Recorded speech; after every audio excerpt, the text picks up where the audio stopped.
நான் தான் அனைத்தையும் தெரிந்தவனாக இருக்கிறேன். ஞானம் நிறைந்தவனாக இருக்கிறேன். நான் உங்களுக்கு புதிய விஷயங்களை கூறுகிறேன். நான் எல்லா சாஸ்திரங்களின் இரகசியத்தையும் தெரிந்திருக்கிறேன்.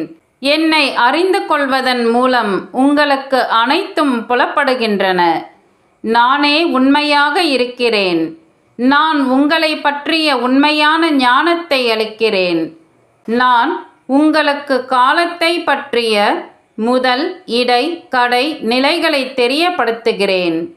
நான் உங்களுடைய அழிக்க முடியாத சொரூபத்தை பற்றி ஞானத்தை உங்களுக்கு அளிக்கிறேன். நான் உங்களுக்கு ஞானத்தின் அமிர்தத்தை ஊட்டி புத்துணர்வு பெற செய்கிறேன். நான் மட்டுமே ஒரு ஞானக் கடலாக வாழ்க்கையின் இரகசியங்களின் திரைகளை நீக்க முடியும். என்னை நினைவு செய்வதன் மூலம் எனக்கு வெகு அருகாமையில் வர முடியும். என்னை புரிந்து கொள்ளுதல் மூலம் நீங்கள் உங்களை தெரிந்து கொண்டு நீங்கள் எங்கிருந்து வந்திருக்கிறீர்கள், காலத்தின் சக்கரம் எப்படி சுழல்கிறது என்று புரிந்து கொள்கிறீர்கள்.